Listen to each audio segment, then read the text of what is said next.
হিন্দু বাংলাদেশিক নাগৰিকত্ব প্ৰদানৰ বিৰোধিতাৰে কৃষক মুক্তি ছাত্ৰ মুক্তি সংগ্ৰাম সমিতি আৰু জাতীয় যুৱ বাহিনীৰ প্ৰতিবাদ।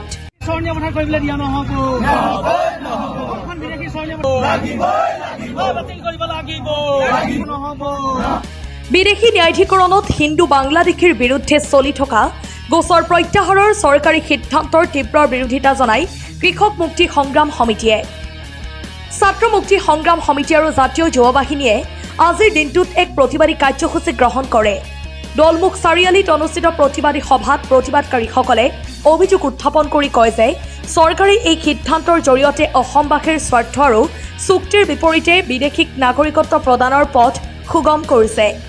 প্ৰতিবাদকাৰীসকলে স্পষ্টভাৱে কয় যে ধৰ্মৰ আধাৰত নাগৰিকত্ব প্ৰদান অসম চুক্তিৰ আত্মাৰ ওপৰত আঘাত আৰু অসমৰ জনসংখ্যাগত স্বভাৱক সংকটত পেলাব। প্ৰতিবাদী বক্তাসকলে আহ্বান জনায় যে বিদেশী চিহ্নিত যিকোনো ব্যক্তিক ধৰ্ম নিৰ্বিশেষে অসম চুক্তি আৰু বিদ্যমান আইন অনুসৰি দেশৰ পৰা বহিষ্কাৰ কৰিব লাগিব। তেওঁলোকে চৰকাৰৰ এই সিদ্ধান্তৰ তীব্ৰ সমালোচনা কৰি কয় যে ইয়াৰ ফলত অসমবাসীৰ জীৱন জীৱিকা সংস্কৃতি আৰু ভাষাগত অধিকাৰ বিপন্ন হ'ব।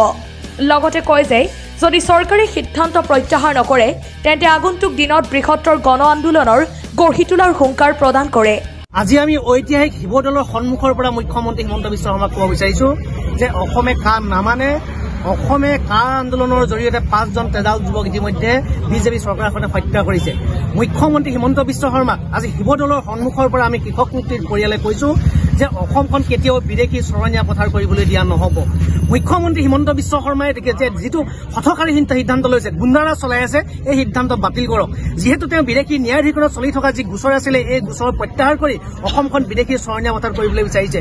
অসমতে অসমীয়া মানুহৰ থাকিবলৈ ঠাই নাই আৰু অসমৰ অসমীয়া মানুহক খিনিকে মুখ্যমন্ত্ৰী হিমন্ত বিশ্ব শৰ্মাই উচ্ছেদ চলাই ইঠাইৰ পৰা সিঠাইলৈ খেদি আছে। আৰু আনফালে আমাৰ খিলঞ্জীয়া মানুহৰ মাজত ভাই ককাইৰ মাজত কাজিয়া লগাই অসমখন অশান্ত কৰি তেওঁ এফালেদি নি কাৰ জৰিয়তে তেওঁ বিদেশী ইয়াত অসমত সংস্থাপন দিয়াৰ ব্যৱস্থা কৰিছে। গতিকে এই সিদ্ধান্ত বাতিল কৰক, এই সিদ্ধান্ত বাতিল কৰিব লাগিব, অন্যথা পুনৰ কা আন্দোলন কিন্তু অসমত গঢ়ি উঠিব। তাৰ বাবে জগৰীয়া হ'ব মুখ্যমন্ত্ৰী হিমন্ত বিশ্ব শৰ্মা।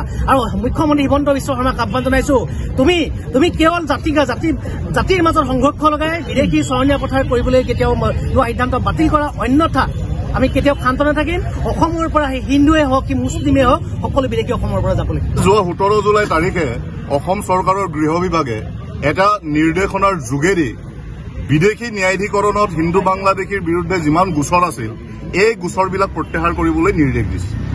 আৰু এই কথাটো আমি মানি নলো।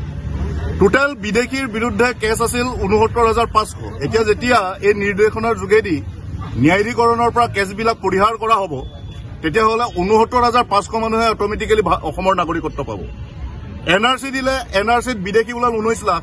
হিমন্ত বিশ্ব শৰ্মাই ঘোষণা কৰিলে যে 19 লাখৰ ভিতৰত 5 লাখ বিদেশী। এতিয়া এই নিৰ্দেশনাটোৰ যোগেদি 5 লাখ বিদেশীয়ে অট'মেটিকেলি নাগৰিকত্ব পাব। বিজেপি নেতা এজনে কোৱাৰ মতেই বাংলাদেশত অলৰেডি 1 কোটি মানুহ ৰৈ আছে অসমত নাগৰিকত্ব লাভৰ কাৰণে। যদি আৰু 1 কোটি মানুহে নাগৰিকত্ব পায় তেতিয়াহ'লে আপোনালোকে জানিব যে অসমৰ যিটো ডেমোগ্ৰাফি, অসমৰ যিটো মানুহৰ খিলঞ্জীয়া মানুহৰ যিটো দম দাদাগিৰি আৰু প্ৰভুত্ব বা অধিকাৰ সেইখিনি কিন্তু কমি যাব। এহাতেদি হিমন্ত বিশ্ব শৰ্মাই মিয়া মুছলমান লোকসকলক উচ্ছেদ কৰিছে, এহাতেদি হিমন্ত বিশ্ব শৰ্মাই প্ৰতিষ্ঠা কৰিব বিচাৰিছে যে তেওঁ বিদেশীৰ বিৰুদ্ধে যুদ্ধ কৰিছে। আৰু সেই আৱেগৰ গইনালৈ আজি হিন্দু বাংলাদেশীক তেওঁলোকে অসমত প্ৰতিষ্ঠা কৰিব বিচাৰিছে, অসমত নাগৰিকত্ব দিব বিচাৰিছে। এই কথাটো আমি কৃষক মুক্তি সংগ্ৰাম সমিতি, আমি ছাত্ৰ মুক্তি সংগ্ৰাম সমিতি, আমি জাতীয় যুৱ বাহিনীয়ে কেতিয়াও মানি নলওঁ। এইটো নহ'ব।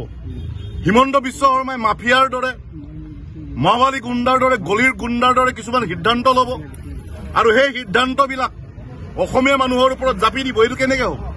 কা আন্দোলন কৰি আমাৰ 5জন ল'ৰা শ্বহীদ হ'ল। সেই শ্বহীদৰ কেঁচা তেজৰ মূল্য কোনে দিব? সেই শ্বহীদৰ কেঁচা তেজৰ মূল্য যেতিয়ালৈকে হিচাপ নহ'ব তেতিয়ালৈকে কা ইয়াত বলবৎ কৰিবলৈ দিয়া নহ'ব। তেওঁ মাফিয়াৰ দৰে, হিটলাৰৰ দৰে কাম কৰিব, এইটো কথা কোনো নামানে।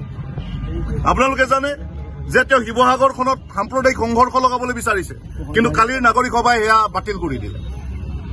তেওঁ হাতেদি অসমত সাম্প্ৰদায়িক সংঘৰ্ষৰ এটা পৰীক্ষাগাৰ নিৰ্মাণ কৰিব খুজিছে আৰু তাৰ গইনালৈ, তাৰ আঁৰলৈ হিন্দু বাংলাদেশীক অসমত প্ৰতিষ্ঠা কৰিব বিচাৰিছে।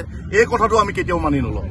বিদেশীয়ে সেয়া মিয়া মুছলমানে হওক সেয়া হিন্দু বাংলাদেশীয়ে হওক অসমৰ পৰা যাব লাগিব অসমত সংস্থাপন কৰিবলৈ দিয়া নহ'ব অসমে 1971 চনলৈকে বিদেশী ল'লে আৰু বিদেশী অসমে নলয় আৰু বিদেশী অসমে কোনো পধ্যে সহ্য কৰিব নোৱাৰে অলৰেডি আমাৰ খিলঞ্জীয়া থলগিৰি মানুহৰ সংখ্যা কমি আহিছে আপোনালোকে জানেই আমাৰ ভাষালৈ সংকট নামি আহিছে আমাৰ গোটেই ব্যৱস্থাটোলৈ সংকট নামি আহিছে আমি কৈ আছো যে 6 জাতিৰ জনজাতিকৰণ কৰিব লাগে অসমক জনজাতীয় ৰাজ্য হিচাপে প্ৰতিষ্ঠা কৰিব লাগে আমি কৈ আছো যে আৰ্টিকল 371A অসমত লাগে এই কথাবিলাকৰ ওপৰত কোনো তেওঁলোকৰ কথা নাই এই কথাবিলাকৰ ওপৰত তেওঁলোকৰ কোনো আলোচনা নাই এই কথাবিলাক তেওঁলোকে নামানে আজি 6 জাতিৰ জনজাতিকৰণ সন্দৰ্ভত বাৰম্বাৰ চৰকাৰখনে ঠগি আহিছে অসম চুক্তিৰ 6 নং দফাৰ যিটো ৰিপৰ্ট এই ৰিপৰ্ট তেওঁলোকে আজিলৈকে কেন্দ্ৰীয় চৰকাৰক সাবমিট নকৰিলে আৰু তাৰ এই কথাবিলাকটো আছেই আৰু এই কথাবিলাক সমাধান নকৰি